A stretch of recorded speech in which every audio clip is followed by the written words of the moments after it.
and welcome to episode 63 of the Movies in a Podshell podcast, the podcast which takes a theme.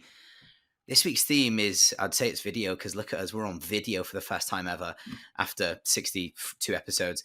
This week's theme is curses, we think. We're going to be covering The Ring and It Follows, not necessarily in that order. As always, I'm joined by, he's not the boss this week because I'm in the charge of recording, and if it all goes tits up, I'm to blame. So this might never see the light of day. It might see the light of day. Who knows? John, how you doing, man? All good. Very appropriate to do video for the first time while talking about The Ring, which features a video. So yeah. So it does. I feel weird because like I'm looking at you down here, and I should be looking into the camera there. But do you know what? This is a trial run, isn't it? No, I'm looking at your face down here. I'm not looking directly at camera. Otherwise, it looks like I'm doing a news broadcast, which is weird. So I'm not going to be doing that. But there we go. Yeah, I also did say to Jamie, for passers-by near where he lives, it does kind of look like he's got a brothel sign, doesn't it? It looks like he's open for business. Did you not know I'm always open for business? Sorry, childish of me, but I just saw it. I was like, it's great, but also like, there's definitely someone having a good look through the window, thinking, what's going on up there? You know, this is the red light district up in here. You know. Well, at the top of the show, I would like to say, I just need to say thank you everyone so much for everyone who's bought a t-shirt from us. We've had, well, I mean, as of recording, I've ordered more, but we've currently sold out of medium, large, and extra large. If you're wondering what those t-shirts are, guess what? I have one right here.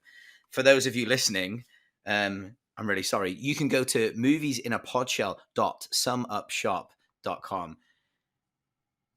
and you can grab yourself one of these. I can't hold it up and talk into the mic at the same time, so you're just going to fill the void, John.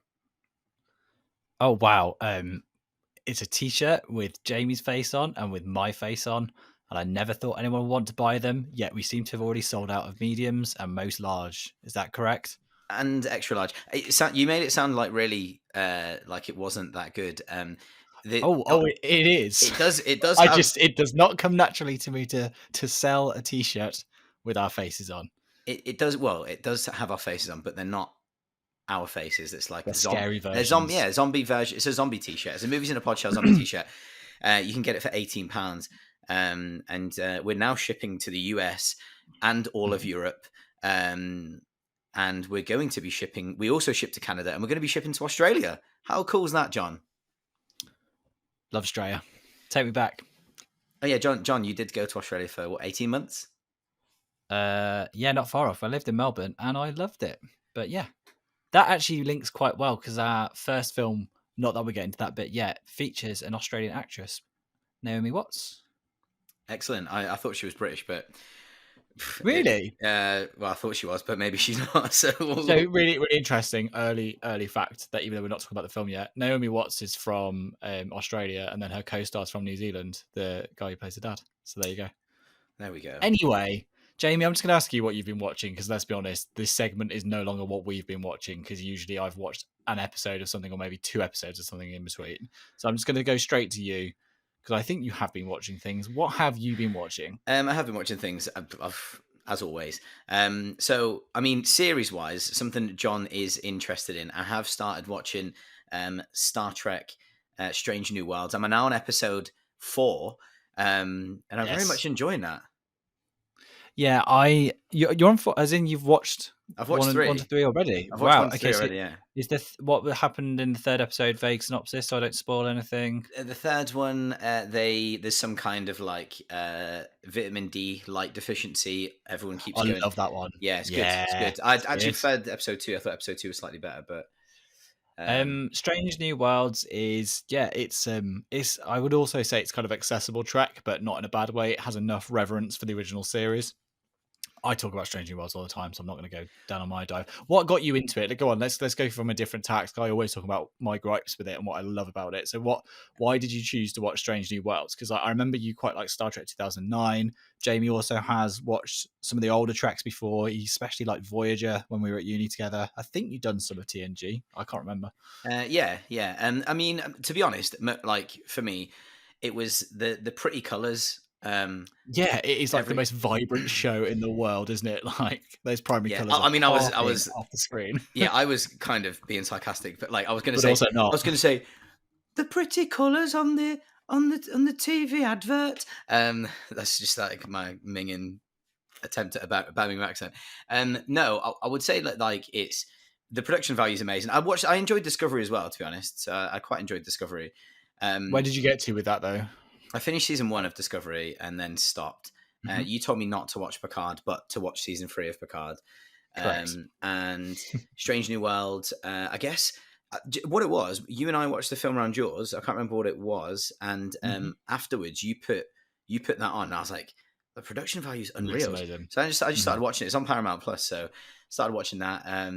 Yeah, enjoying it quite a bit. So I'm going to continue. I might even try and squeeze in an episode after this. After we've been Great.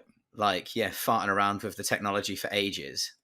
Isn't it nice as well that it's I really like Strange New Worlds because it keeps the original Trek formula of being episodic, but it still has the overall long series arc as well. So it's only like 9 or 10 episodes, I think, the first season. Yeah. But what it allows that to do is Doctor Who, when it restarted in 2005, they used to have one-off episodes, and Jamie kept saying, "Oh, is it Monster of the Week?" Because I know sometimes you're a bit like, I don't. Well, yeah, I'm not a you fan of watched Monster of the Week. Supernatural for like 10 Yeah. years, so you're kind of done with Monster of the Week. And I said, no, no, there's I an love overlong, Supernatural.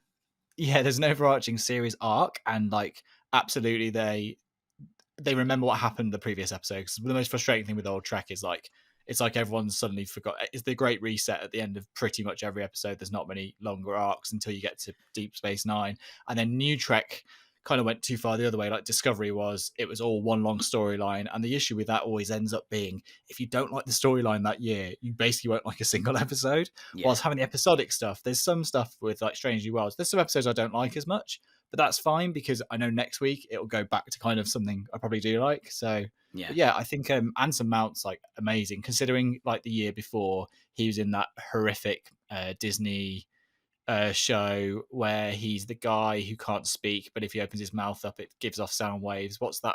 What's that show called? The Inhumans or I've something got like no that. idea. Yeah. I can't even I'm. remember.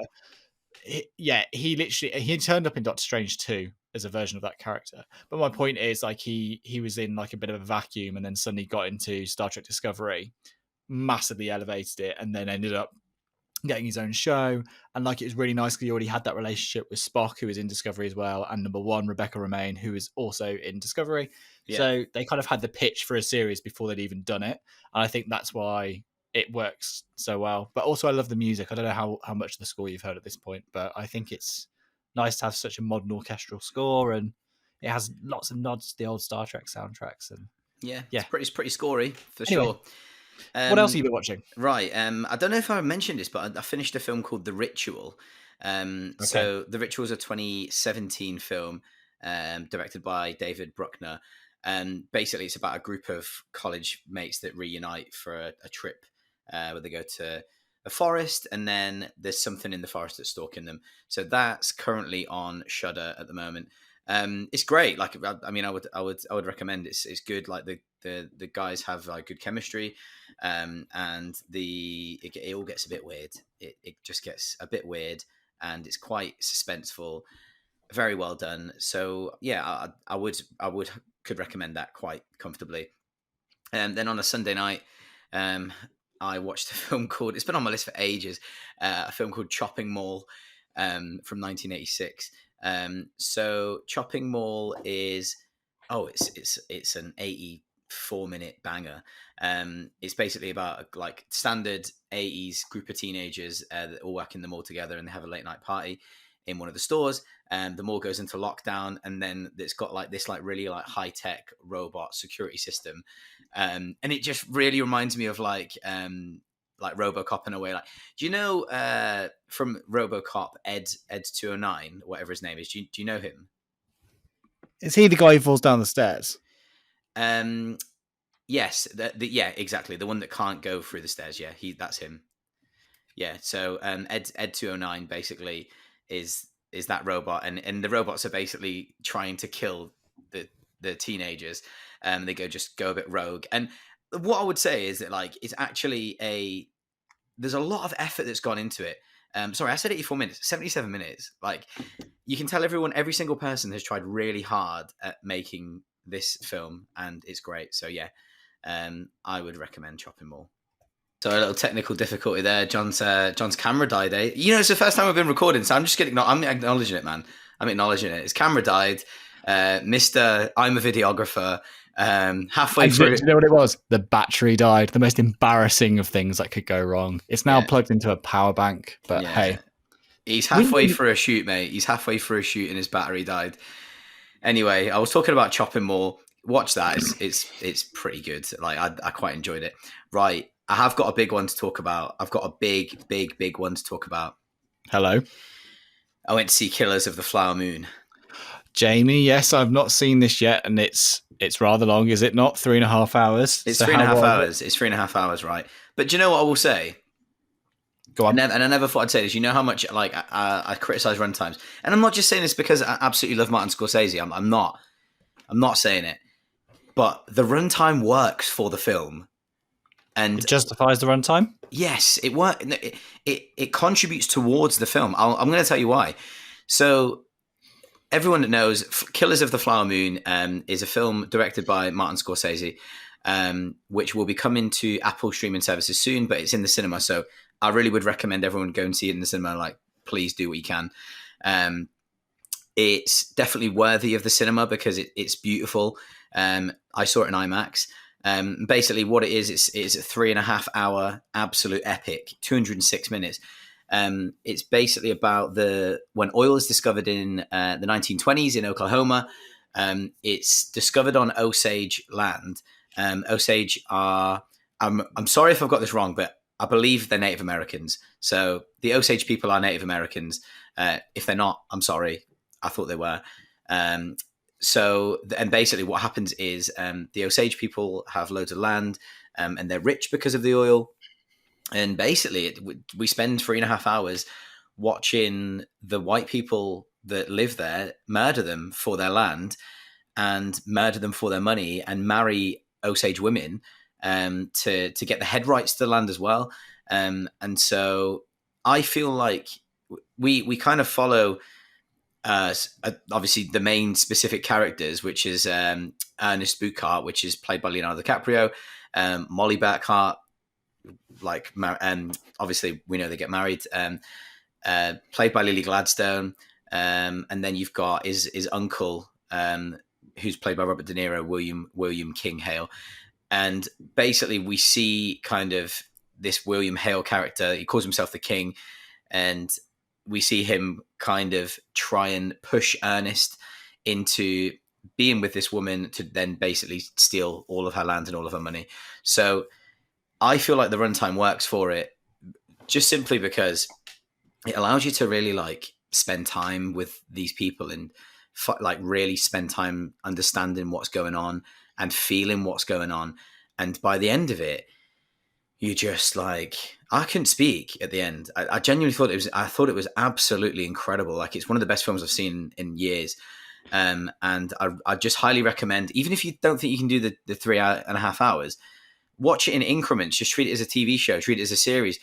Mm-hmm. I think that it's wonderful. And I think that the criticism I've seen around it, in terms of, another white man benefiting off the kind of the downfall of a minority. I'm like, well, actually, I'm not being funny. If Martin Scorsese ain't making this film, no one's making it. So be upset about you maybe wanting an Osage person to direct it, and that's fine. And I'm sure that they would have told a great story. At the same time, Martin Scorsese they probably wouldn't have got the funding, is the problem. They probably wouldn't have got the funding. If I'm being blunt, Scorsese's at a point where in my mind anyway, I'm pretty sure he can pretty much get funded to do whatever he wants, and he can raise subject matters that might necessarily not be addressed otherwise. So I think the way to see it, hopefully in a positive way, would be he's trying to shine a light on a subject of a nasty part of history and raise awareness of it. And that's not a bad thing. And, yeah, I'm sure there was lots of consultation as well. I don't think he would have. There was Osage people that that worked on the film, that kind of all the actors as well. So I think he's done everything correct in my white guy opinion.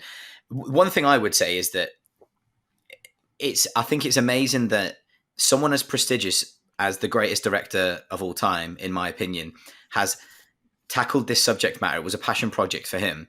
He's tackled this subject matter and really, like you said, has got massive awareness for it, which is, I think, is a positive to be taken from it. Yeah, would it have been good if an Osage person would have made it? Probably, yeah, but I don't think anyone would have watched it. I don't think anyone would be talking about it. As like, like we can speculate, but I think that people will moan about anything, and it's easier for him because there's a baked-in audience. Yeah, exactly. It's like and that's what it comes down to. And as harsh as it is, that's the logistics of filmmaking. If there's a baked-in audience, either through an IP or through a director or a star themselves, then it gets funded, and that's kind of how it works. So. And the film is wonderful. The film is absolutely wonderful. It's his best in a long time, in my opinion. And yeah, Lily Gladstone. I'm going to repeat what everyone else is saying, so I'm sorry, but she is incredible. So there you go. So I watched that. Good. And do you know what? I'm pretty sure that's all. Right. I've watched. There's one more I've watched. Sorry. Except the two films we're talking about today. I did watch, on your recommendation, John, Super Mario Brothers. Oh, that's really funny. Did you enjoy it? It's a good time, isn't it? Isn't it just fun? It's just a fun time. I don't know why everyone's been like raging about it, like saying it's like nonsense. I'm like. Yeah, of course it is. Of course it is. It's Mario. Do you know what I mean? Yeah, it's about. I had fun with it. I literally, because it's the studio that do Illumination, like the Minions and whatever. Yeah, it looks amazing. I think stunning. Like I saw the 4K of it, and I was just like, my God, this is a good looking film.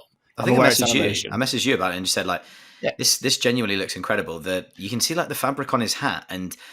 All of the individual strands of hair, and it's just. But just the character animation itself is really well done. Like the actual way they're animated, it's not just about the fact like the graphics look better. It's just they really capture like the different feel between Mario and Luigi. It's a kids film, guys. It's fine. Like it's okay. It's not all going to be for us all the time. Just as I said when we were talking about Teenage Mutant Ninja Turtles, and it didn't work for me at 31. That's fine. It's okay.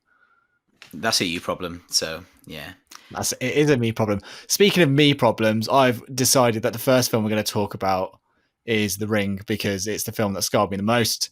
So let's talk about Gore Verbinski's 2001 classic. Oh, sorry, hold on. It's 2002, mate. Is it? Come on, mate. November 2002. He's do you know what? This is why I never do the lead-ins. This is a prime reason. No, I'm doing it. Well, I'd cut it out, but I can't be bothered. So there we go. 2002, The Ring. She shows me things. Everyone will suffer. What do you want? Before you die, you see the ring. You see the ring. You see the ring. Well, John. I don't know what to do in that bit there. What do we do? Are we going to splice a video in there? Oh, this is going to be a lot of work. This is, isn't it? This is going to be a lot of work.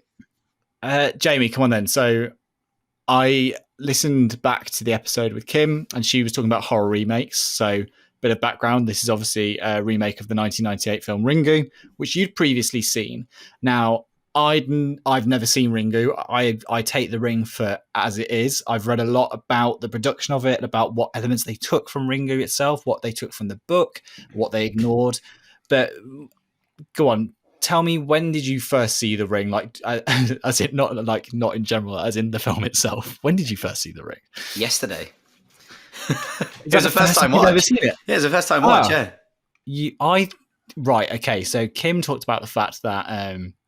We are all of a similar age. She talks about the fact that when we were growing up, like that was the horror film that everyone talked about. So I would have been at secondary school around this time, and I remember it being like a big deal. Like, have you watched the tape? And I've said numerous times on this podcast, I was the person that, on MSN when it said, if you don't send this on to the next 20 people, you will die because the girl from The Ring is going to come out your TV. I was the muggins who would still send it to 20 people just in case. Yeah, just in case. It's pretty embarrassing for you. He says on October 31st, Halloween, on day of recording. Yeah, we're recording on Halloween, man. We could be. This is usually a night I would have written off so I can watch some films and go trick or treating with the kids. I don't have any, but the kids around the street. But yeah. Anyway. Yeah. First time watch then. What did you make of it? Yeah, it's good, really good. I thought it was, so I gave it a 7 out of 10. I really enjoyed it. I thought that it was different to what I expected. I've obviously seen Ringu, like the original Japanese version, only 4 hours. 4 hours. Imagine that would be 4 hours incredible. long. Only 4 years. That came out 4 years before the American remake. I enjoyed it. I thought it was really well done. And I thought I didn't expect it to be like a procedural, it's more of a mystery than it is a horror film, really, in a way for me. And I think that's why I did. Yeah, I thought the Naomi Watts was great. I didn't think it was very scary, and you were really surprised at that. This is what interests me. So I did a bit of a deep dive and tried to find some interviews with the director from the time the film came out, just to hear what he had to say about it. So here's from Gore Verbinski. Have I said his name right? Let's see if I've also buggered that up as well as the right. Yeah, Verbinski. Okay, yeah, good. He said, I'm a big fan of horror films, but there are the ones that simply shock you, and there are the ones that operate more subversively. These have particular psychological manipulation going on that the viewer is not completely aware of. When they work, they can be tremendous residual effects. Those films stay with you longer because they get under your skin. All horror films are derived from an essentially simple premise, as it is in our film. It is only in the execution that certain films elevate themselves beyond the genre. These are the ones that inspire me because they scare me the most. Ultimately, it is about the craft. So my take from that was the fact he's very much right on the fact that this film stuck with me as a kid because it got under my skin. There's not many jump scares. It's like, for a modern film, I say modern film, it is 20 years old now, 21 years old, but there's not many jump scares, are there? It's more about the feeling and the mood, and there's no light in this film. It's like 2 hours long. It's shot in a dark way. It's oppressive. It's miserable and moody. It's pretty much constantly raining, a bit like in Seven. And it's got an otherworldly feel throughout.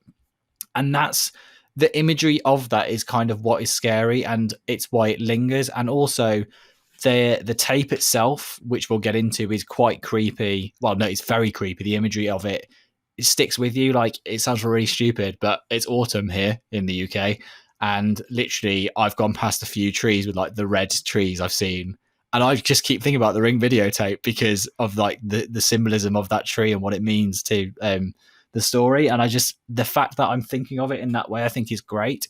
And going back 1 or 2 episodes ago when we were talking about The Exorcist, the reason I thoroughly enjoyed The Exorcist is the reason I thoroughly enjoyed The Ring. Hear me out. They are both procedurals.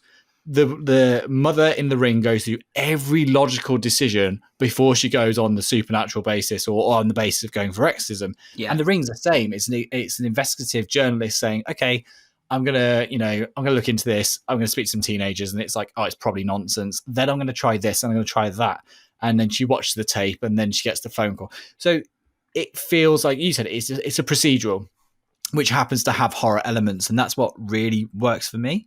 And the fact why it stuck with me for so long, and also I think you have to kind of contextualize it with the time it was out, when we all had those big CRT TVs with the big back, and like the idea of someone coming out of that, to me, was always effing terrifying. Like, it just was. But also the film's use of sound design, like there's the weird noise when you see the Ring tape. I will eventually get into a synopsis. I'm aware I'm jumping all over the shop here, but it's just excited, isn't it? You're excited when you hear that, like when the Ring comes on, it goes woo, it's like a really weird, like, it's so just like off-putting and weird. It's just it just gets, as he said, it gets under your skin. Lots of different elements that get under your skin, and that's why I love the film. Because for me, I know it's not an out-and-out horror. I know it's not like the scariest film in the world. What it is a brilliant thriller film with horror elements, I'd say. But there are jump scares in there. But Jamie, before I bang on any further, please give us the general synopsis. Yeah, so I guess it's a pretty simple film to describe. It's Rachel Keller, played by Naomi Watts. She is a journalist investigating a videotape It's weird, isn't it? It's a VHS. I love it. There's something way more sinister about a VHS than there is like Blu-ray. It's a haunted Blu-ray. Like it's not right.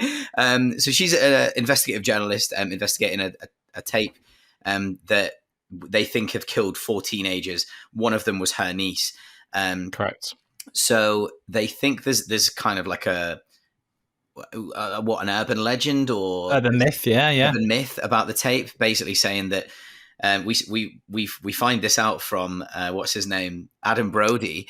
So that is the only thing when I rewatch this film, and it's just like Pete Cohen just comes in there like with the hair and everything, and it's like, so the Naomi Watts' niece went off to a cabin with her boyfriend and some friends, and they all watched the tape together.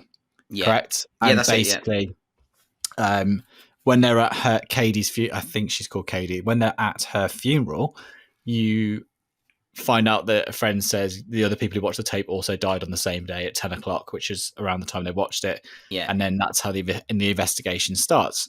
So, yeah. Katie, her name is. Katie, sorry. Katie, man. But yeah, so basically, Rachel is now trying to find out what has happened. Yep. She kind of does basically. It's basically a mystery, isn't it? Like she's trying to unravel this mystery and she's a detective in a way. And she traces this back to this cabin, goes to the cabin, sees the blank tape. And then what a dum-dum, she sits down and watches it. But of course you would. In her defense, she doesn't believe the tape is a thing at this point. As in, she doesn't believe the curse. None of us would. None of us would. Do you know what I mean? Yeah. But also, like, when she watches the film, I remember even when I saw it the first time, I didn't want to watch the tape as if it was real, just in case. I was like, I'll watch the film, but I won't watch the tape the film's about. Yeah, I mean, to come back and bite me in the ass. Do you know what? Like, I can really understand why this film is scary, because it's for me, it is a ghost story or a supernatural. That's what it is. Paranormal ghost story. Yeah, it's unexplainable, which is why it's creepier. It goes into backstory, but doesn't fully commit to like explaining it all. And like we've talked about this before, there is an element of it doesn't have to be fully explained, and it's kind of more interesting. Yeah, so we find that. Sorry, no, go for it. Go. No, I was just saying that like it's that's why I think it works, because that's why a lot of films work, because it's taken off things that we interact with every day, a videotape, you know, and then someone's watched it and they're then stuck in a curse. The one thing I will say is that, so we do find out kind of the beginning I love, because it really reminds me of Scream. So the beginning of this film really reminds me of Scream in the way it is very, very similar. Yes, it sets it up. It sets the kitchen and the fridge and like all that stuff, and like the fake kind of, you know, you get the phone call and it's actually her mom, but you presume it's going to be the girl saying 7 days. Like it does those kind of false starts that kind of get you. But it sets up the rest of the film. Like you get you get who you think is going to be the main character dies. It just sets up the rest of the film exactly like Scream does. And I was like, that's really interesting. The one thing, what then happens is obviously we see Rachel pick up this boy from school. His name's Aiden, and I hate him. He's a terrifying child. Like, I'm sorry, but like every so often in these horror films, they pick like a really like terrifying child, and like his eyes are like just creepy. Yeah, I don't know what it is about him. Why does he call? So it's her son, right? Why does he call his mum Rachel? Why does he call her by her first name? Because basically the impression is from the film that she's late to pick him up at school, etc. She's not around much, and it doesn't really. The film says that his relationship with Katie was quite tight because she looked after him when mum was away. So because she's an investigative journalist, we're guessing she works long hours and she's not around all the time. So they have quite a fractured relationship.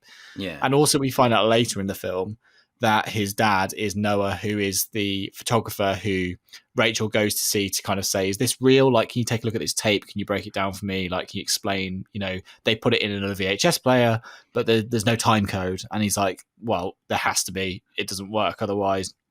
So it's kind of that's part of the journey. And then you find out later he's Aiden's dad, and it's kind of like the story does have this nice theme of like family, and like it sounds weird when you find out what happened to the other family, but it's just kind of like reconnecting, like those three become a team again. That kind of vibe, like in Aliens with Hicks Newton and Sigourney Weaver. Ripley. Yeah, of course, we're going to talk about Aliens. Go on. I was just going to mention that, like, his the film is basically, for me, the main theme of the film was kind of like mortality and time, like as in not having enough time and running out of time, and that's when she's putting him to bed, the creepy kid Aiden. Yes. By the way, who's got the biggest head I've ever seen? Like this kid. This kid's head is massive. He stands next to his mum at one point, right? Like, who's a grown woman, and his head's like double the size of hers. Like, and he's like he could be like an F1 driver with that like neck, like all that. Just neck to say, training. he looks like a model these days. He does, yeah, on his IMDb. Yeah. It's funny because I look like this and he looks quite fit, like he does. But yeah, so it's all he's saying like some strange things to his mum, basically saying that like, we don't have enough time, and she's like, what do you mean time? She's like, well, before, like, when you don't know when we're gonna die, and she's like, well, no one does. And so like that's when they start talking about Katie did. Yeah, exactly. And that kind of weird, like, what do you mean Katie did? And then what makes me laugh is Rachel's just a bit like, oh, well, you know, because the first scene we see of Rachel is her picking her son up from school, but he's been doing these creepy ass drawings of the ring, which is when he keeps like scribbling onto the paper, or he's like colouring hair or like dead bodies and stuff. And like she says to the teacher, oh, you know, I'm not worried about it because his cousin's just died, and, you know, it's his way of dealing with it. She said, he drew these before she died. Yeah. There's that moment of, oh, this is horrible.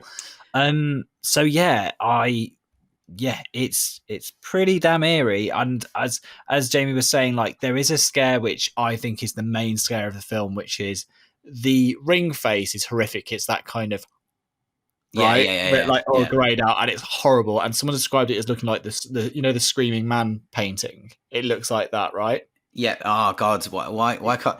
Why don't I know who that is? I can't. I used to know who that was. Anyway, never mind. But anyway, so on that, the scene that makes me jump the most, and I can hear the noise that the film makes at the time as that jump cut happens, and like I'm already like clutching. He speaks. Naomi Watts' character Rachel speaks to her sister, and she's like, you know, you were close to her. Did she tell you anything? She's like, no, she didn't. And then she said, what kind of incident happens where a 16-year-old's heart or 18-year-old's heart just stops because she's terrified, and then it just jump cuts to in the cupboard Katie with like the ring face, grayed out, like petrified. And my God, I knew it was there, and it's still, I was like it's the worst jump scare. I hate it with a passion, but like it's one of the only ones in the film, and it's really well done. But yeah, it terrifies me, and like it's one of those when I've seen it and I'm still expecting it, and it almost makes it worse, and I'm more like all pent up for it. And like I joke, but the end of the film does the thing where the TV cuts to static, and then it plays the noise, and it gets louder and louder and louder. And I was literally shouting. I was watching it upstairs. Harriet's like downstairs, and she can literally hear me from the kitchen being like, "No, I don't like this. I don't like this. Stop it now. That's enough." You know, and the rest of it, just no. Yeah. Breathe.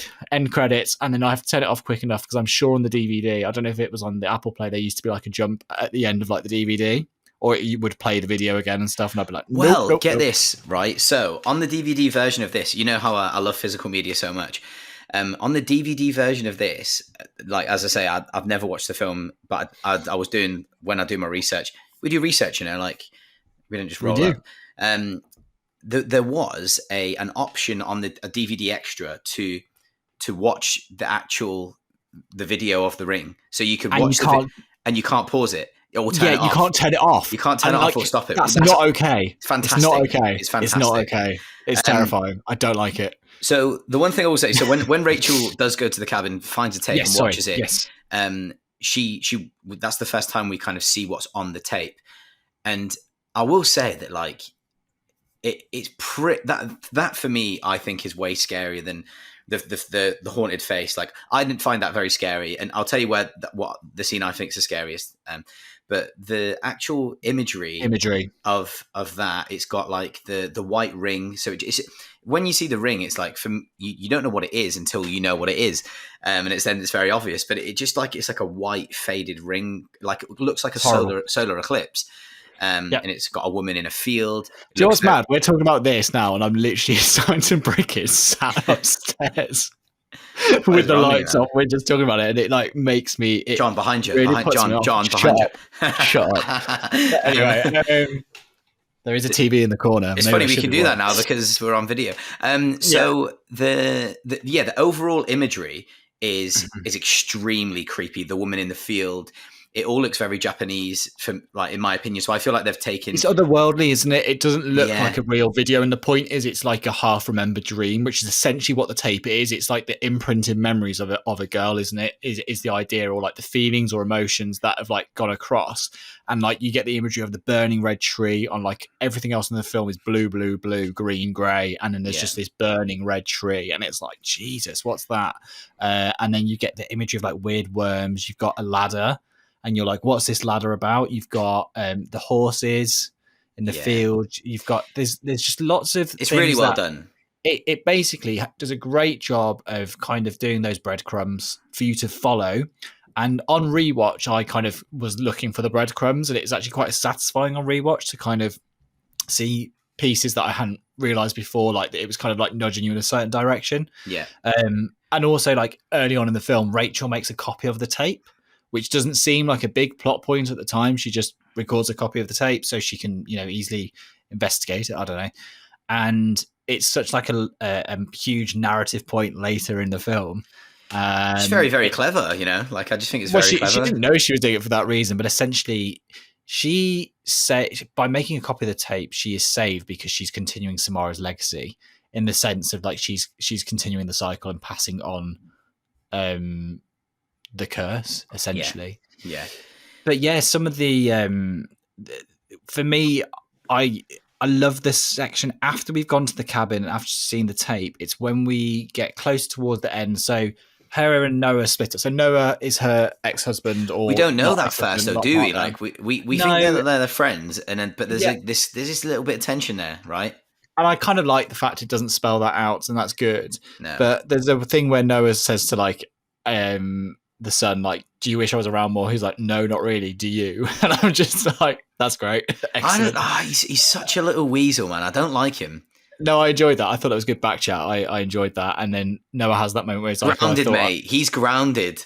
Back chatting me like that. Oh. Back chatting the stay-at-home dad that isn't stay-at-home.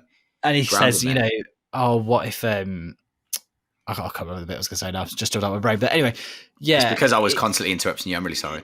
You were. It's fine. But after that, Noah goes off to kind of get some medical records. So on where that cabin is the island where where the tape originated, they think, or she finds out. So basically in the tape, there's imagery of a lady. We find out the lady was Anna Morgan, who owned a load of horses. She had a successful horse ranch with the one and only Brian Cox from Succession playing Richard Morgan.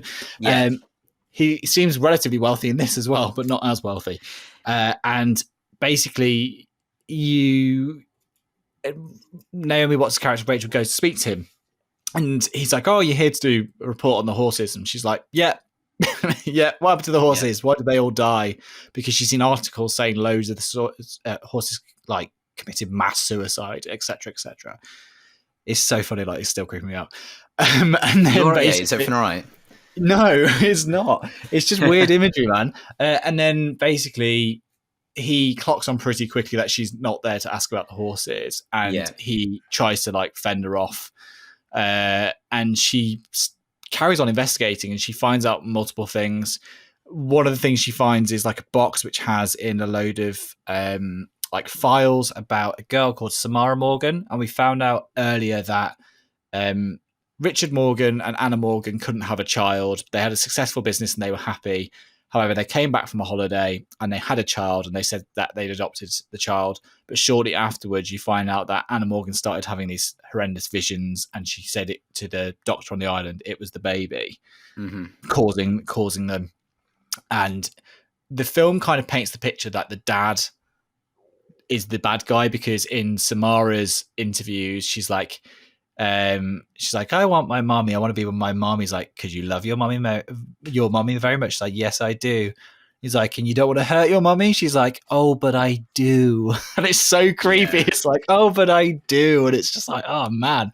And she's like, Daddy doesn't love me. Daddy only loves the horses. And it kind of sets you up in your brain going, okay, right, Daddy's the problem here. Fine. Brian Cox does look pretty evil at this point as well. Yeah. And then cut back to the present day, and he kind of goes to beat Naomi what's up, doesn't he? And then he's like, I'm going to commit suicide because you being here proves that this tape is still a problem. And she's like, but if you do this, my son's going to die. And he goes, oh yeah, he is. And then just like electrocutes himself in the bath, which is also horrifying, by the way. And there's some body horror stuff in this prior to that. So Rachel, when she has a nightmare about Samara, or she sees some of the visions she did, she gets like grabbed on the arm and she wakes up and she's got a burn mark there from like the handprint of Samara. So there's that kind of supernatural element. There's also a part of the film where she's like it looks like this hair down her throat, but it's actually kind of those diode things or whatever you call them that go on somebody when they're like being assessed. Yeah.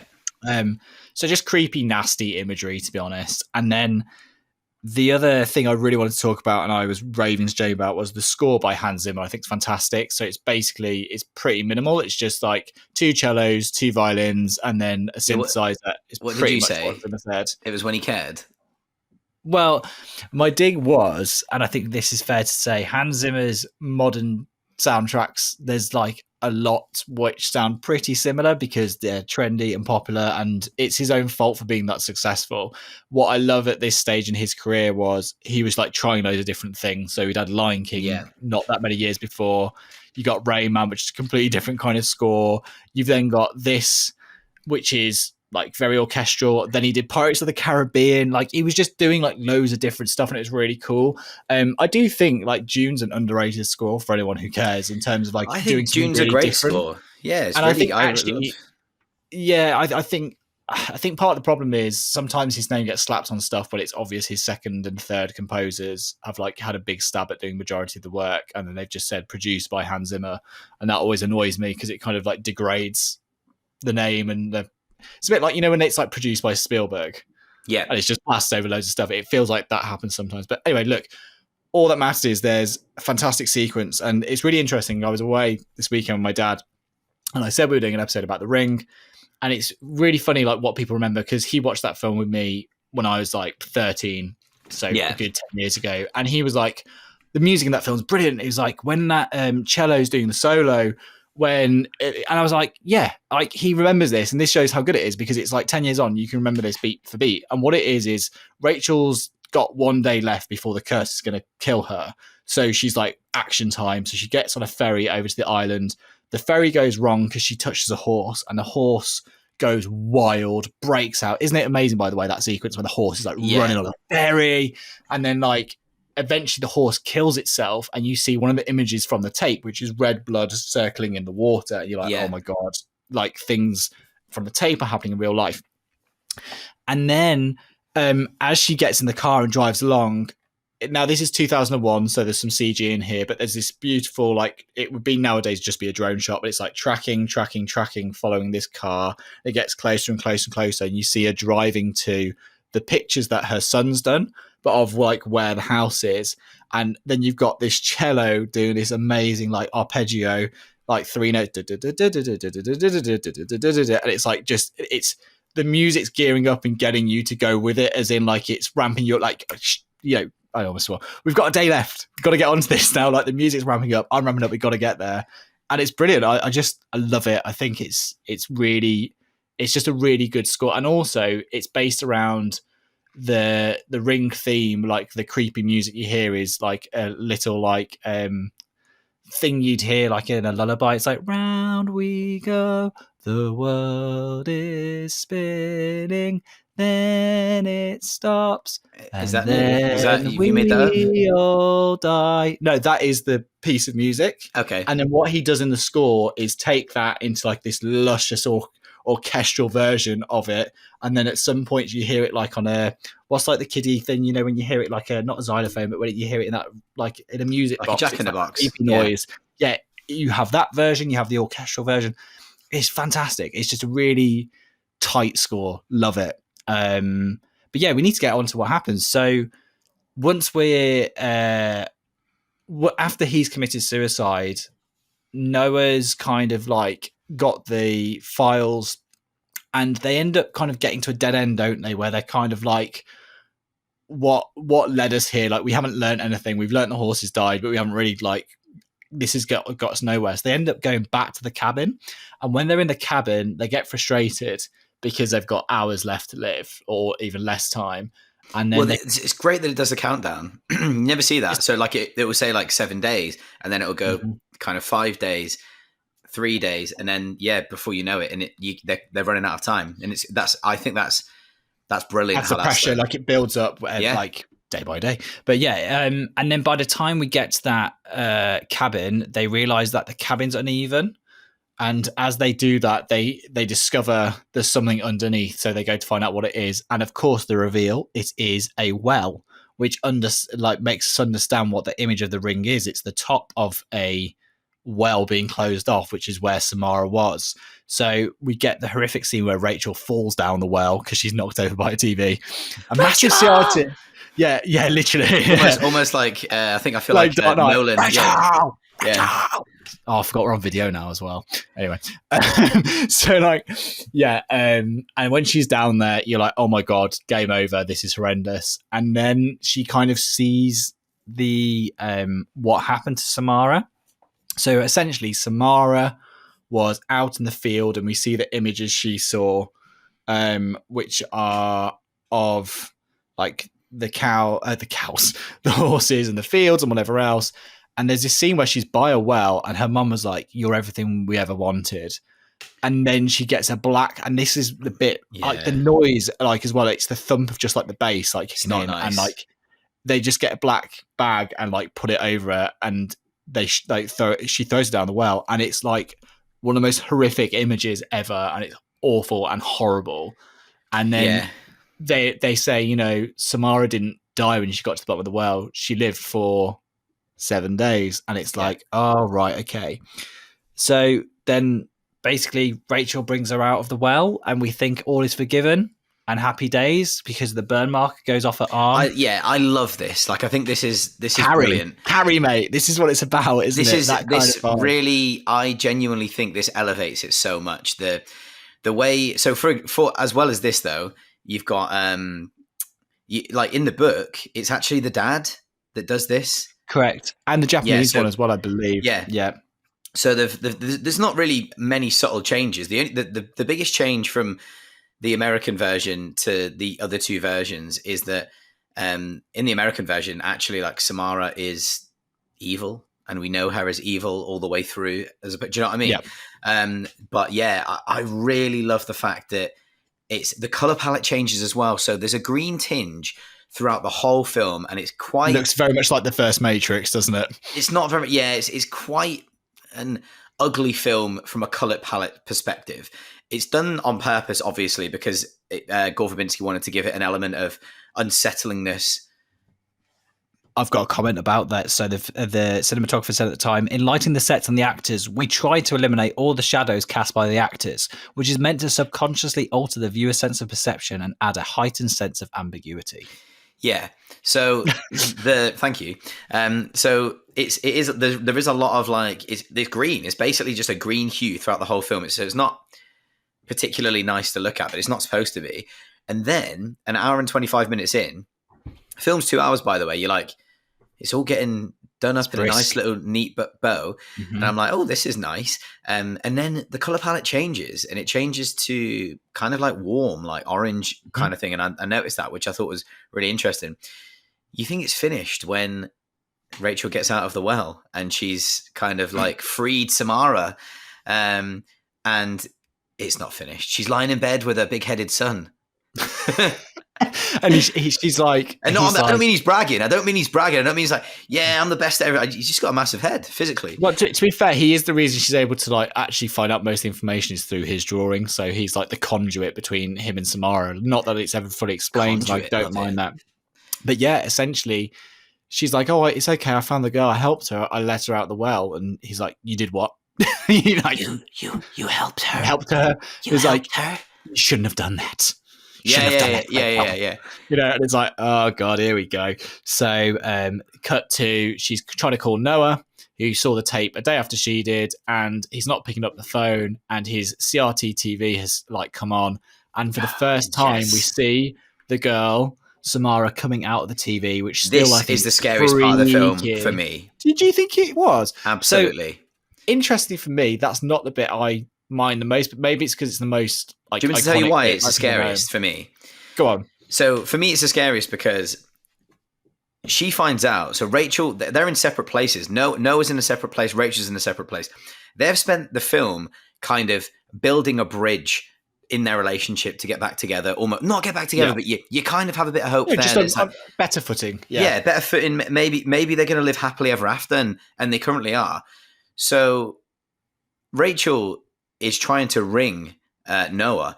And you have this impending sense of doom because the phone is ringing and ringing and ringing. It keeps cutting from one side to the other. She's like, pick up, like going mad.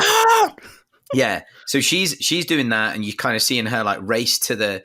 It very much is channeling the Dark Knight. It really is. She's like, this is a good 6 years before that, mate. Well, I know, mate. That's what I'm saying. So Nolan is. All I'm saying is, right, there's strong links between The Ring and The Dark Knight. And he likes the name Rachel. Exactly. I honestly, I'm telling you. So she's in a race against time while calling him to get to Noah, because Noah he's in deep shit right now. She doesn't quite know what's going on. And then, yeah, that's when we see like where all the memes came from Scary Movie 3 and stuff, where she is crawling out of the TV, and at this point, horrible. When it's all built up and you've got the score in the background and the ringing phone, it's just very stressful. And so that bit I think that's superb. And I think that how the American version has done this by using the same writers as the book and the film and the previous film, Koji Suzuki and Hiroshi Takahashi. Might have butchered that. Don't know if I did, but Hiroshi Takahashi wrote the screenplay for the 1998 one. I just think that, and sorry, and I don't want to not mention Aaron Kruger as well, who was also in charge of the script as well. Actually wrote Top Gun Maverick, which is banger. We know we love bit Top Gun Maverick. So the fact that you've got the two guys from the original one as well, I just think it's done. It's really, really done well. And actually, this was the highest grossing horror remake of all time. Until it. On speaking of like the writers, one of the writers said this, and I thought this was a good quote for us to talk about. It said, "One of the first things I loved about the project was the title. Within the context of the movie, it could have a number of different meanings. The ringing of the telephone, the ominous image of an eclipse." My mind's in the gutter right now. The ominous image of an eclipse light, like ring of light, or perhaps it's the circular story that leads you back to the beginning, because the tape is never ending. Like, it just keeps going. The curse doesn't stop, much like the next film, which we'll go into later. It follows, but again, it's a curse. It's like, how do you stop the curse? It's like, well, you can't. What I can do is keep it going, which leads us to the end of this film. So after Noah's died, Rachel has that moment where she goes, "What do you want?" And she like smashes the tape up. She's like, "I went to the bloody well. I got you out of the well. What are you moaning about?"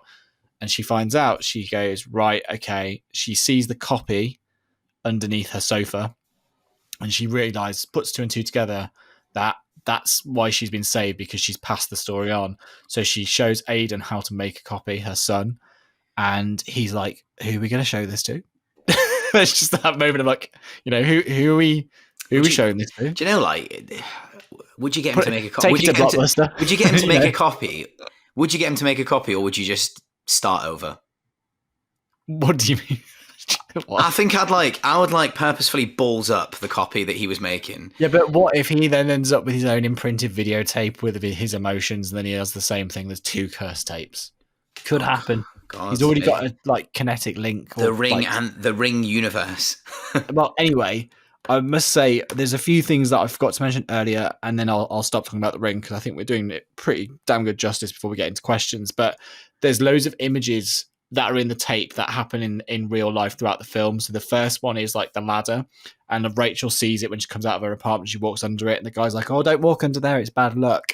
And then you find out that Samara, and the reason the horses don't like her is because she was in the barn and the horses made noises that kept her up all night. So she found a way of terrifying the horses and also burning an image of a tree into the wood. But that's by the by.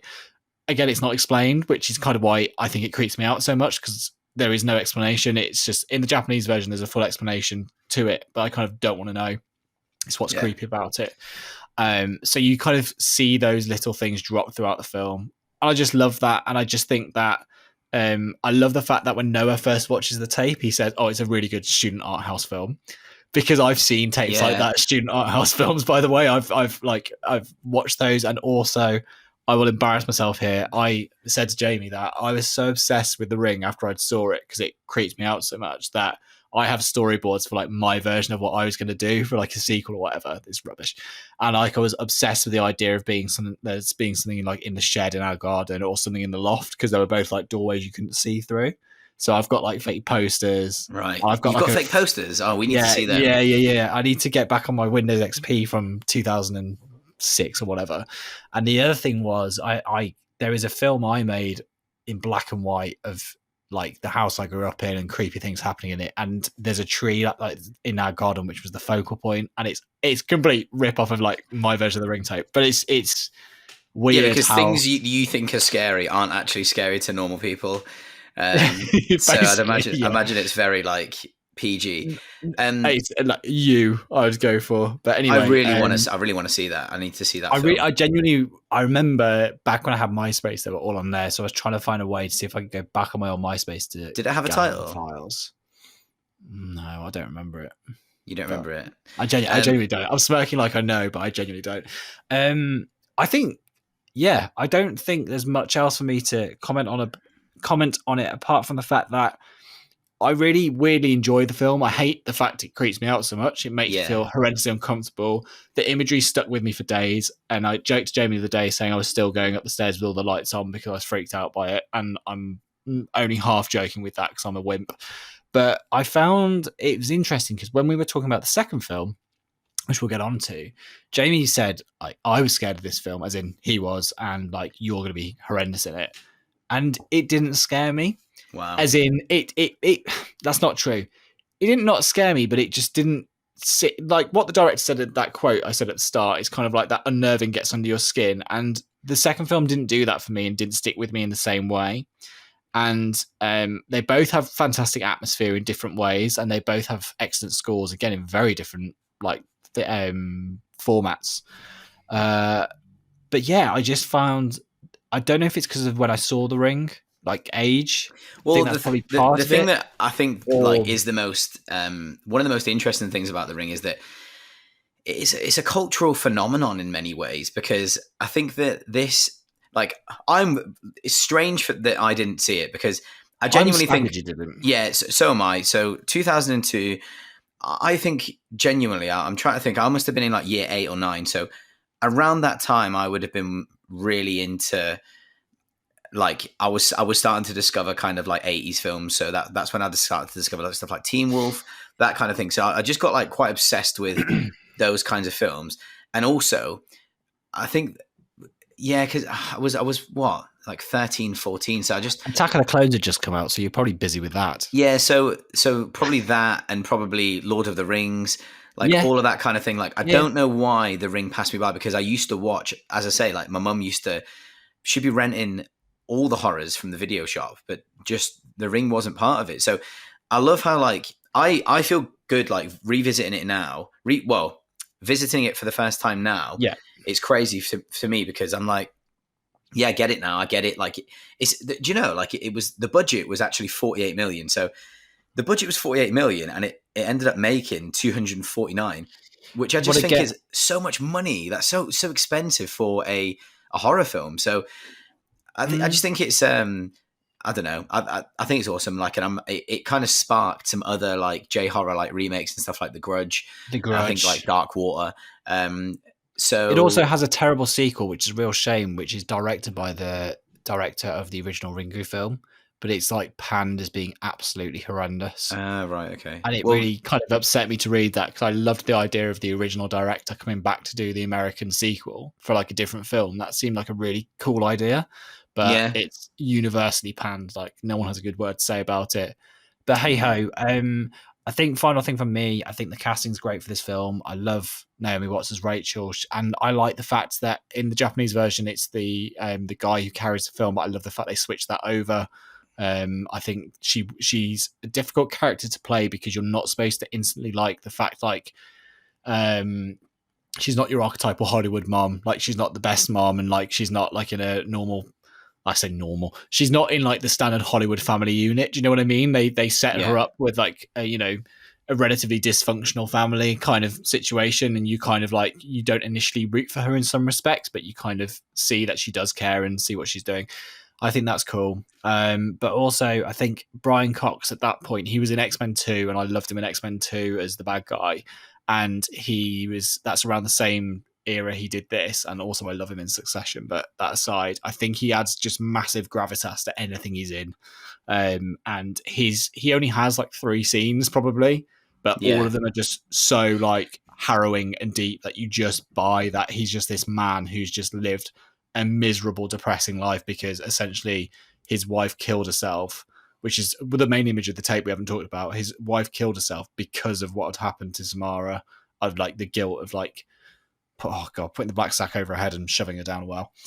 But anyway, I think that's probably The Ring well and truly covered. But yeah, I really hope that if you haven't seen it before, well, you probably have by the time you've listened to all this, but it is still worth a watch. And so is the original. So the Japanese version's great. Like, again, Arrow do a box set of that. Well, there was a 2017-ish or later sequel called Rings. Yeah, which I've not heard much about. No, Jamie's shaking his head. No, I've not seen it. So I think out of a morbid curiosity, I'd like to watch it, but I know it won't do what I want it to do because the reason I love this is because, as Jamie said, it's a thriller with horror elements rather than being an outright kind of horror film, and like I think that's why it works so well for me. And it's what The Exorcist was as well, and that's a weird link potentially, but that's just how I viewed them. So yeah, any questions specifically on The Ring, or are they about both films? They're about both films. So I think we will once we describe what It Follows is about, then good luck. Yeah, we've got easy peasy, mate. Easy peasy, lemon squeezy. So obviously we keep banging on about it. The next film we are discussing is another curse film. It's It Follows from 2014, directed by David Robert Mitchell. It's a nice name. And I need you to remember what I'm saying. This thing, it's gonna follow you. Somebody gave it to me, and I passed it to you. Wherever you are, it's somewhere walking straight for you. All you can do is pass it along to someone else. John, this is the first time you've seen It Follows. Tell me about it. Okay, so basically it's another curse movie, but instead of being a videotape, this time it's passed on through sexual intercourse. So essentially we meet the main character. Jamie's laughing at me already. We meet Jay, who has met a boy from another school, and she goes on a date with him. She sleeps with him in the car, and then she's having a nice time talking about the day, and then he puts chloroform. Is it chloroform? Over her face. I mean, I wouldn't know, mate. I've never used it. And then he basically has her tied to a chair, and he's like, "Don't worry about it. I'm not going to hurt you." But you see that thing in the distance, that naked lady walking towards us at quite a brisk pace. If she touches you, you will die. But it's okay, because the way of getting rid of this is to have sex with someone else. Don't worry about it. See you later. Bye. And that is pretty much the setup for the film. And what I love about it is you're told all this on the fly. He's like, never. It's like in the first Terminator. I love it because it's a prime example of exposition being delivered while during action. And that's what this film does. So the guy she slept with at the start, Hugh, says, never go to a place without 2 exits. Always go to a place with 2 exits. You need to have an escape plan. yeah, and he's like saying it as he's like wheeling her around on the chair, and like she's a bit like, this guy's a complete psycho and I'm terrified of him, and you don't know whether it's real until you start seeing this naked person just kind of like zombie walking towards them. But before that, I think a key scene is they go on a date to the cinema, and she used to play a game with her sister, which is if you could trade places with anybody, who could it be? And you can look around a room and you can't say out loud who it is, but the other person has to guess. And he sees a guy with a really attractive woman in hot yoga pants, and she's like, I think you want to be that guy. And he's like, no, I want to be that kid. And she's like, why? And he says, oh, because he's just got so much of his life ahead of him. And she's like, that's a weird thing to say. You're making out you're really old. But in hindsight, on a rewatch of the film, you'd understand it's because he's got the curse at that point and he thinks he might die at any point. So the fact is, he's looking at that kid and like envies the fact, well, because he's not had sex and not got the curse, that he's got his whole life ahead of him.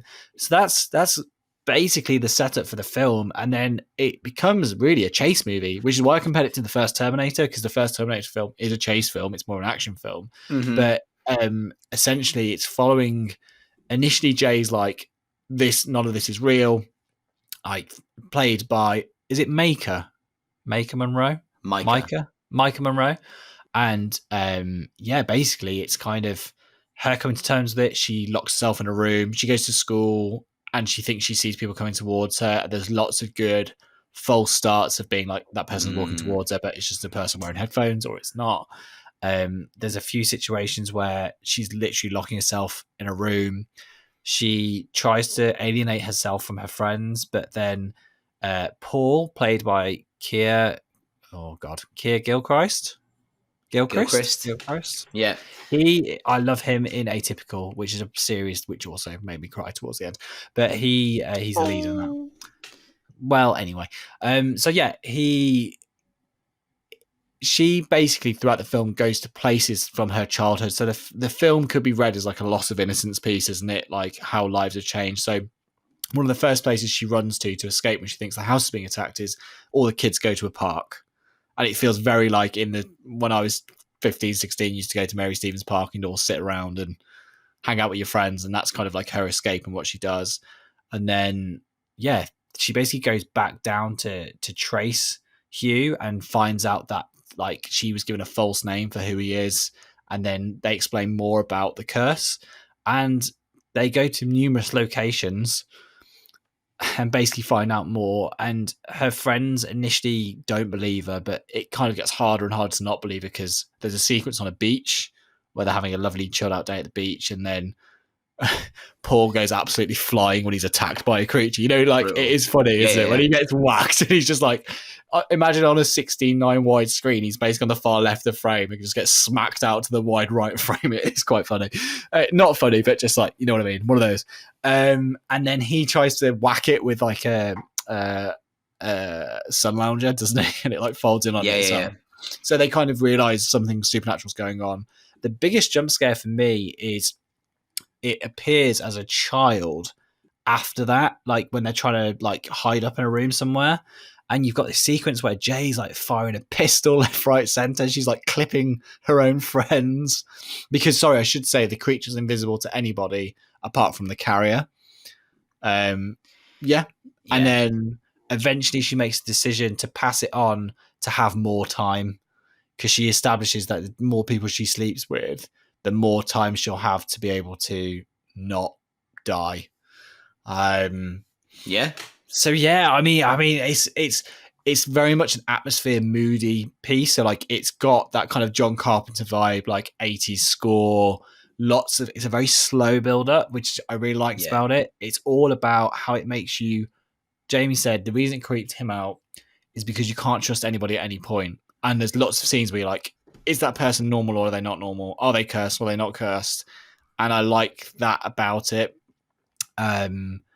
It's also kind of like the lighting's quite off-putting, isn't it? At times, it's kind of got that neon vibe at points. It's just which you're all for. The soundtrack reminded me of The Guest, which we watched. Yeah, I'm so surprised. Yes, I'm so glad you said that, because the film in general, the vibe of the film reminds me of The Guest. I don't know whether that's because Micah Monroe's in both. But yeah, big time. So Kims.cinema.escape writes in and she says, which of these two curses would you rather suffer / have the ability to beat? Kim. I'm just going to go back a second. Sorry, I did not. Shagger.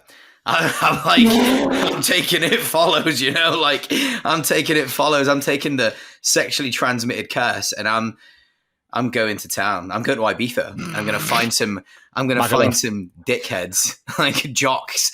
And I'm going to, that's why I'm going to cast that right off. And also the one thing, I will say, John's like, that's getting cut. I'm like, no, it's not. The one thing I will say as well is that like, the thing only walks towards you. So the idea behind this, right, is that you have sex with someone and then all of a sudden you start seeing this thing that's walking towards you. And but the imagery is horrible. You don't want that in your head. No, trust me. I don't want 7 days to figure out how I'm going to crack the Enigma code either, So yeah, but if you're only going to make a copy of the tape, I reckon you'd be all right. Well, you just got to make a copy of the tape. You think that's it? Yeah, you got to make a copy and make sure someone else watches it. But also just mail it to someone you don't like. God, yeah, exactly. Oh, exactly. Oh, so. I'll be making multiple copies of the tape. Samara would be like sitting down next to me.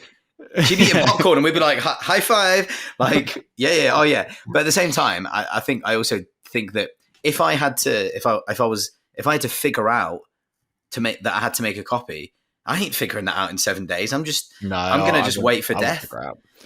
So that's why I would rather just go and they both look like horrible ways to die though, because the first thing you see, you get that cold start in this film and it is like someone's body basically snapped around, like the kneecaps are snapped out of place and all this stuff. Just say I did not realize Micah was in both films. I had not put that together, so there was no link to me for the guest for that. I was just going off the score. Yeah, cool. So yeah, the score is very it's, do you know what, I absolutely like adore that kind of you score. Do 80s synthwave kind of vibe, which like our opening intro, let's be honest, it's kind of that kind of vibe. That's do you know what, that's exactly why we chose it, because I was obsessed with that kind of vibe. The actual soundtrack is done by Disaster Piece, which is it's a guy who started making music when he was around 17, and he started making music originally for games. So he was doing like kind of like chip tunes. So Bomberman, quite a big game. It's an independent game, but it's a Hyperlight Drifter. He has scored Marcel the Shell with the Shoes on from last year. Bodies, Under the Silver Lake. So done quite a bit. And I genuinely think this is one of my favorite scores. I'm not sure how much I could listen to it on its own, but in terms of but it's building up a mood and atmosphere. So it's unbelievable. I don't know many films that where a score, the score just elevates the film to new heights. It's crazy. It's amazing. It's like really industrial, isn't it? It's industrial. It's synthy. I don't know. It has so many different strings to its bow. Some of the elements of it reminded me, and people are going to shout at me because lots of people don't like this film, but I really don't mind it. Alien Covenant score has that. I like Alien Covenant. When it has like the weird breathing in the soundtrack, and it also has that, and it just layers it, and then it has like all these little electronic things that build and make an atmosphere and vibe. So it's got that to it. I think what works well for me is that in this film, like everyone actually felt like teenagers, because so many times you watch these things and they don't feel like actual teenagers.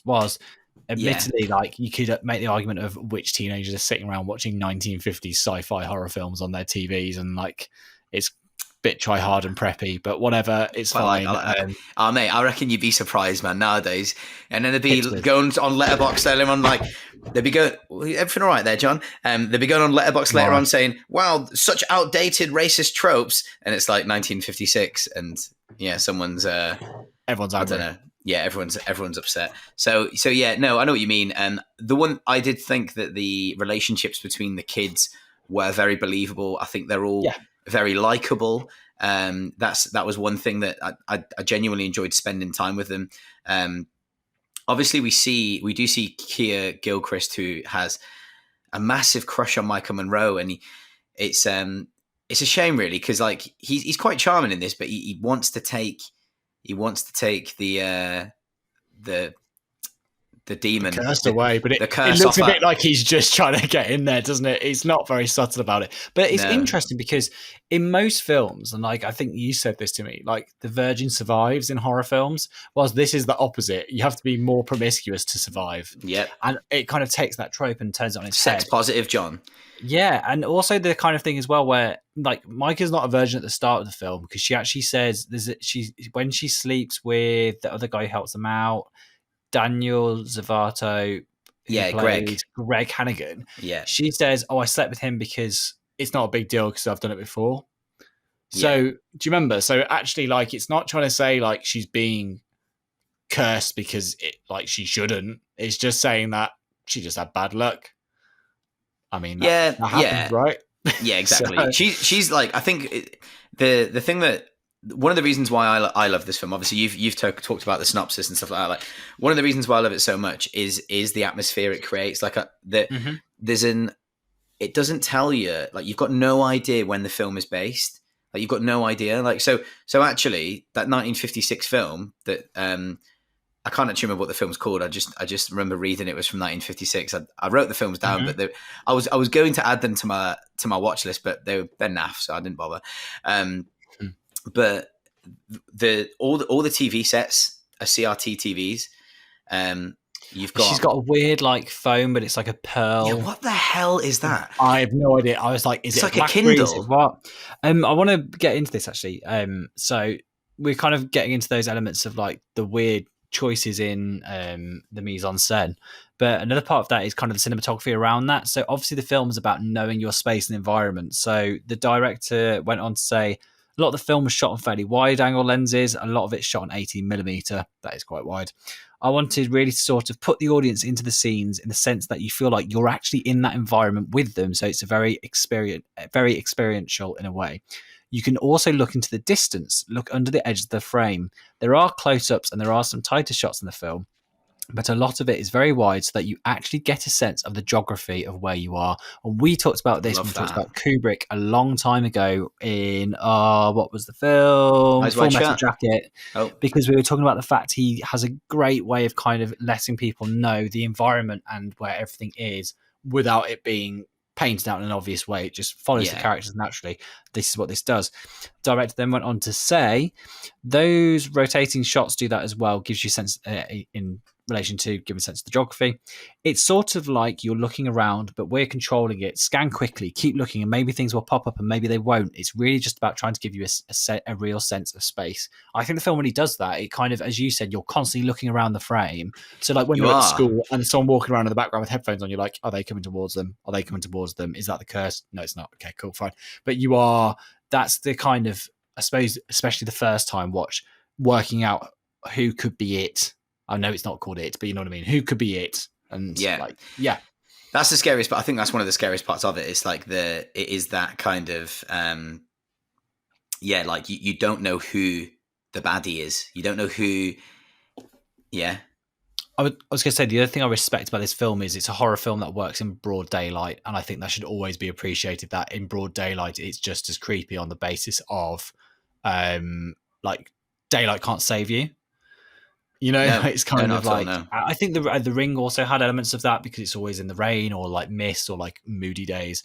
But this very much was like broad summer's day being like, won't help you. It's still going to come. I like that. I don't like the fact it's coming, but I think the fact it's set in daytime is still creepy is impressive. And then the kind of final thing they decide to do is go back to the pool.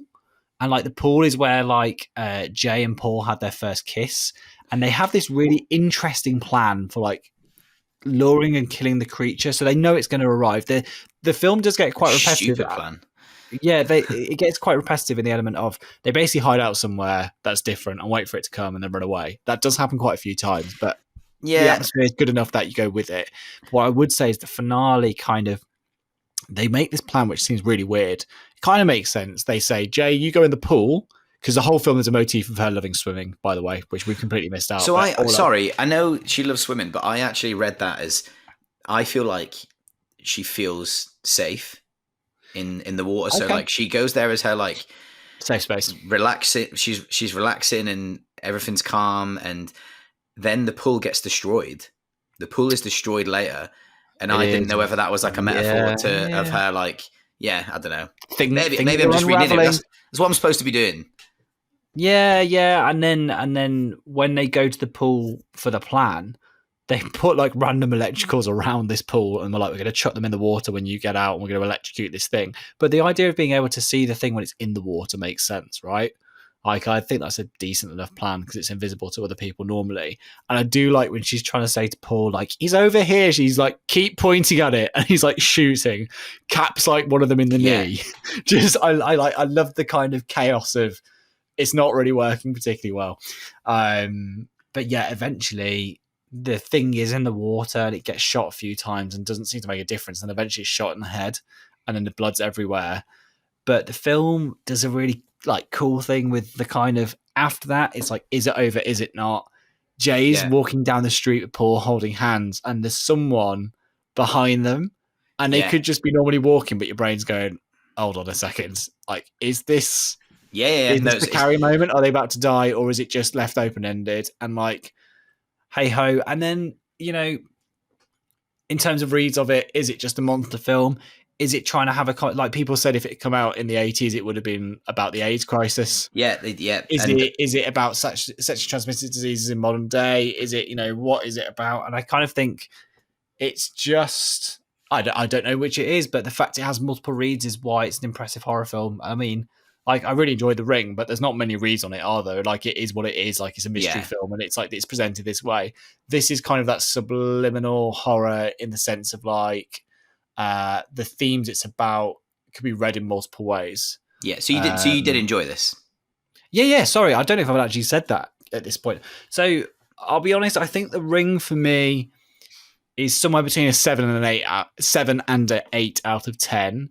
The only thing that slightly holds me back on it is some of it's a bit 2000s, and I know that's a really stupid thing to say when it was filmed in 2002. I know what you mean. Where like. It feels like that era, and it's not the technology particularly. It's just like some of the way things are presented. Like, I didn't even mention this. There's like a whole subplot that was cut out, which would be kept in now. Cause like tangent for the when they go back to the cabin and it's like, they're smashing up that cabin and nothing's being done. Why is nothing being done?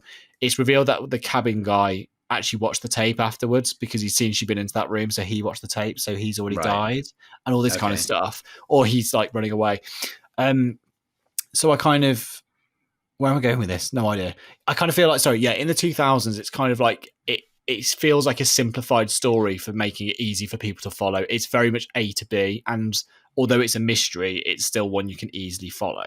Whilst It Follows is a bit more open to interpretation. I mean, I like it for that reason. It's more up to you, and it's less is said, more is done. Yeah. No, right? I know what you mean. And like, I like that. And I'd probably say It Follows for me. It's probably a 7 out of 10. So they're both kind of the same level for me. It's probably unlike me. I don't think I'll ever rate a horror at like 8 or 9 anyway. Sorry, like 9, 10 anyway, because horror is still not my favorite thing, and it still makes me think unsettled. I think Carrie. I can't remember what I said at the time, but that was way up there. I love Carrie. I want to rewatch Carrie. Actually, I actually want to do that. Carrie. Let's do it. But yeah, for you, where are you at with it? What was your rating, ranking, whatever you want to call it? I think that It Follows is. I think that The Ring is a 7 out of 10. It Follows is an 8 out of 10 for me. Like I think that the way just how high quality it is in terms of the score, in terms of the decisions and how they've shot it. Relatively low budget as well. Yeah, £1 million budget. So £1 million budget, and it went on to make 23 million at the box office. So like that blows my mind. The fact that they've made 20 times like return. It's insane, lucrative. I think that as I say, the score, I think the performances are great throughout as well. It doesn't feel like a shitty horror movie, you know, like it's very well done on every aspect. It has like Nightmare on Elm Street vibes for me, like because it's it's the idea should not work. It simply should not work. It is about a thing that when you have sex with someone, it passes along to the next person and tries to kill them by walking towards them. That sounds ridiculous, but in actual fact, like it's done. It could have been a disaster, but it's done in such a genius way. Yeah, I love it. Like I thought I wasn't sure what to expect when I first saw it, but then yeah, again when we watched it again, I just love it. And she's going through Micah Monroe's character Jay. We see like just the deterioration of her. Like she does have a fantastic trauma. I mean, the trauma builds and builds throughout the film until she can't do anything else but pass it on to one of her friends. Like she's that traumatized at one point that she's going to be like, yeah, I actually at this point I'm done, and if you're willing to have sex with me and pass it on, then I'm gonna take it. Like and like hopefully doesn't she imply that off camera she had sex with 2 others as well, isn't it? So I don't know, but the sad thing is, so the one thing I did think was sad was the Greg character, who's there's 2 guys. You've got the Keir Gilchrist character, I can't remember his name in the actual film. Who's in love with her. Yeah, so you've got Paul who's in love with her, who's like a really nice guy. And then you've got Greg, who's he's kind of like the burnout character that's not really there. He's kind of in their friendship group, but not really. He's like just one of those, like, he's just one of those burnouts. Yeah, he's a bit of a stray, like bad family life kind of. You get that vibe. And Paul's the one that's like kind of wants to do it for the reasons of that he's in love with her. And I don't know whether he wants to do it just because he wants to have sex with her, though. And then you've got Greg, who's doing it. It's implied that there's a genuine relationship there, and like Greg just doesn't. Yeah, he doesn't believe in it. So the problem with the problem with him is that when Greg does actually have sex with her, when she's in hospital, he's this then like strolling around like not giving a shit, and so like he's not taking it seriously. And in that case, oh my God, we've got to talk about, there's a couple of scenes here, right, that we have to talk about before we tie this up. The scene where Greg is like, she wakes up in the middle of the night because she's just not sleeping and stuff.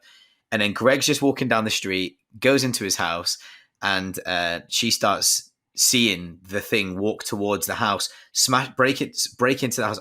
By the way, I'm getting like big time like goosebumps right now. I think it's so scary. The thing disguises itself, walks up to Greg's house, smashes the window, breaks in, goes up to the bedroom, disguises itself as Greg's mum. Yeah, it's grim. And then literally annihilates Greg. And that is completely naked as well. Yeah, right. So Film That's Forager. The weird bit. Yeah. Film Forager writes in and she says somewhere, where does she say? Oh God, I've lost the question. Why have I lost the question? Film Forager writes in. She says, "Naked old people."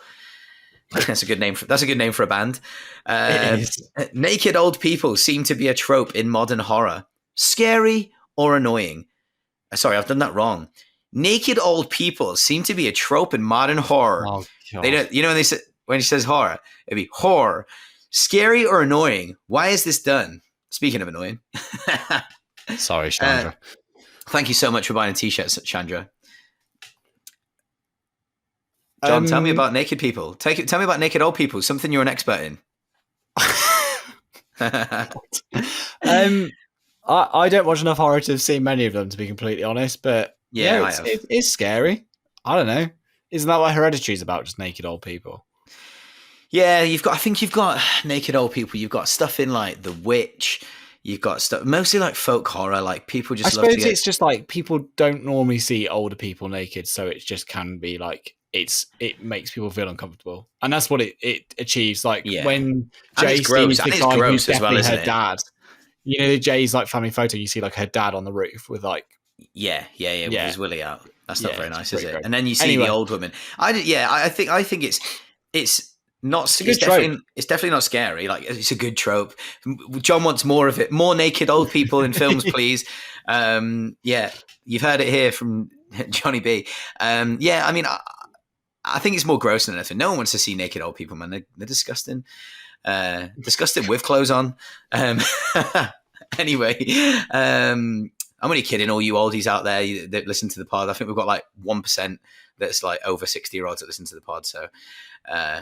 Just keep your clothes on in front of me, all right? bad things will happen. Anyway, the last little bit I wanted to talk about, I've gone off the rails, and the last little bit I wanted to talk about just was about the other part of the film that I find quite scary is when they're in the house together. So Paul and Jay are in the house together and they're watching the old film. She can't sleep because she's just scared of this person walking towards her. By the way, just fly to an island. Here's a good idea. Fly to an island and you'll be fine. Anyway, I don't know. Would it? Would it just walk in the water? That's the rules aren't particularly clear. No. Clear, which is potentially a downfall of it, but yeah. Yeah. Anyway, I find it terrifying. The window break when they're watching that film, and then they go and investigate, and there's a girl standing peeing herself, and then you've got the tall man, the gangly tall man, which is also quite scary. And yeah, I just find the whole house situation pretty. I find, yeah, I imagine that in the cinema would be so terrifying. Yeah, I mean, yeah. As I said, it's interesting because it's not particularly jumpy horror. It's more like atmosphere build up and like uncomfortable rather than outright jump scares. Yeah, which I do prefer, if I'm being completely honest, because I'm not great with the jumps. No. So yeah. No. Anyway, right. We do have a little question before we leave, and then then it's time, and we'll tell you what film we're doing next. How about that? How about them apples? So Patch writes in, and he says, "It Follows shows that jump scares aren't always needed to create a foreboding atmosphere. Mm-hmm. What makes for a great horror movie? Jump scares, gore, pure atmosphere, or all of the above? And can you name some picks from those categories?" So for me, with limited knowledge, I kind of like the horrors I prefer are the ones with less of the jump scare. I'm not massively mad keen into lots and lots of gore. I kind of like the ones that have the atmosphere and uncomfortable feeling. So we've literally just spent an hour and a half, 2 hours talking about The Ring and It Follows. I think both are prime examples of Ring has a few jump scares, but not many. It's not reliant upon them. No. The idea is kind of like the creepiness and the uneasiness, the way it makes you feel and how you viscerally react to something because it makes you uncomfortable. And It Follows achieves that too. I think The Exorcist has that as well. On the whole, I feel like that's kind of what that goes for. There is like a jump scare in there, but it's only the one with the rats in the loft. It's not anything else. And then in terms of, I'm trying to think of other horror films we've watched. I kind of like the horror comedy ones because I think it gives me the respite of being like, it might have jumps and it might be scary, but there's also that humor to offset it. So Ready or Not was one I was really keen on, and I've watched it twice, which the fact I've rewatched it says a lot for me because I'm not mad into rewatching horror films. I think Carrie had a bit of everything. It had a couple of jump scares. It has an amazing atmosphere and mood throughout, does it not? And that kind of sense of unease and score. And then The Descent is super violent, but the violence isn't particularly, and like gore is what it's about. It's more like atmosphere. It's just quite nihilistic and really, really depressing. Yeah. Atmosphere. So I suppose it just depends. I'm sorry, I've probably a cop out, but just kind of, it depends what kind of horror film you're in the mood for. And like, I think I would struggle with Saw and Hostel and that stuff because that's centric on gore and making you feel queasy and yeah, it's like torture porn, isn't it? I don't really, that won't do anything for me. I don't really want to see that. I think I'd prefer things that sound don't like such have a that element dad. in. I don't really want to see that. Well, I don't, and I am a dad, so it's fine. Jamie, what about for you? Dad core. So I think that, I mean, I don't think any of them make a great horror film. I think a good film is a good film, you know. I don't think any the jump scares particularly make a horror film good. I think you do need some kind of like gore probably like to make it horror-y. But mostly it's about the atmosphere for me. Like I think that atmosphere is the main one there. Like I think good acting and a good script are the two things I probably should have said. And funny like good that direction. Funny you that, know, isn't it? Good, you know, those basics. Good cinematography. But do you know what I have got here for you? I've got some films that are going to give you good jump scares. I've got some films that are going to give you good gore, and I've got some films that are going to give you pure atmosphere. And then you can decide what that is. So I think a couple of films that have got brilliant jump scares would be Paranormal Activity and Host.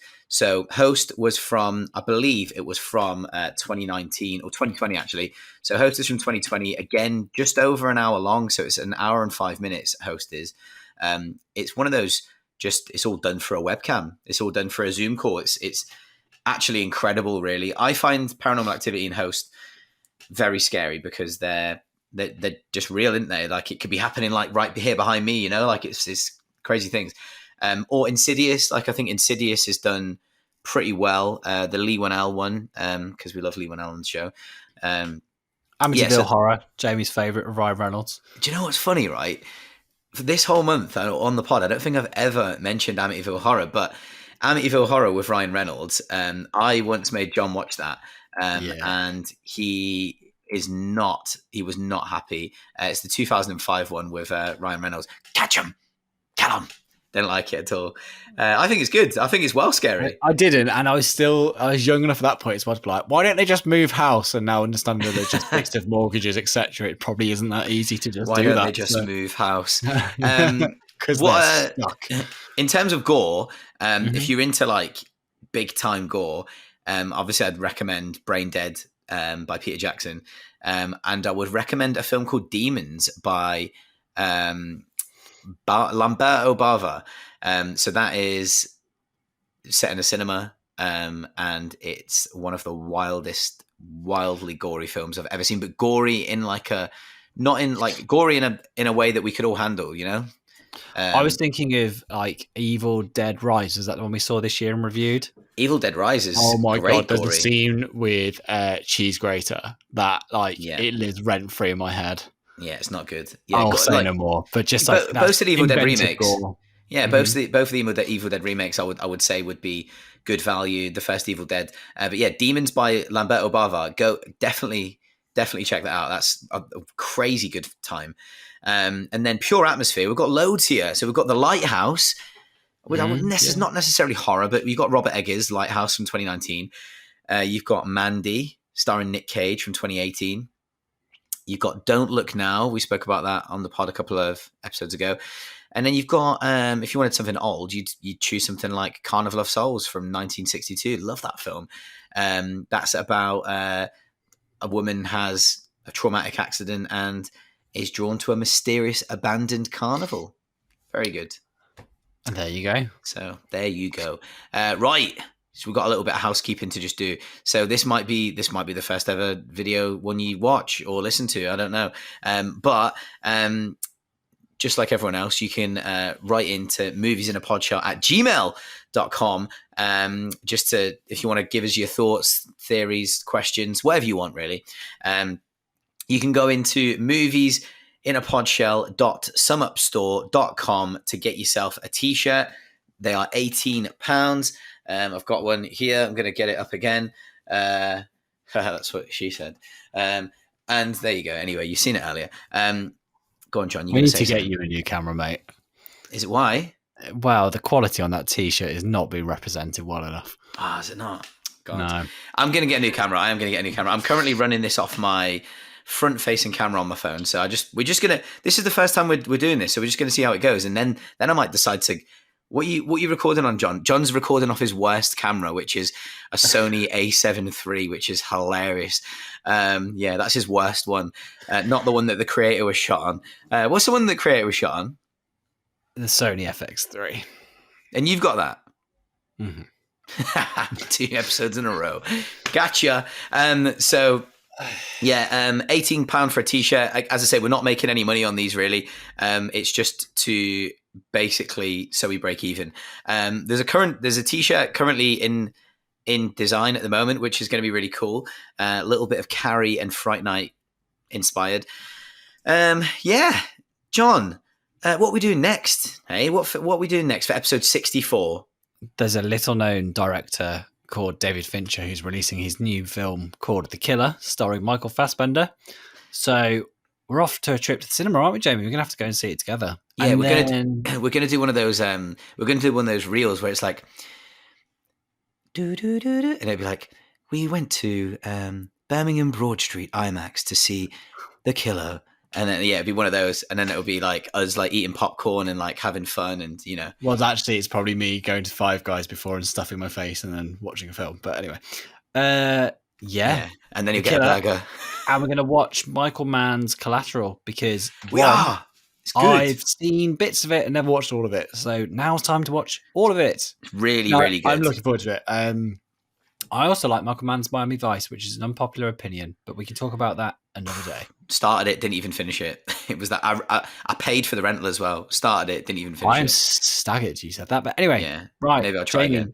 Where can we find you on Instagram? You can find me at Movies in a Podshell.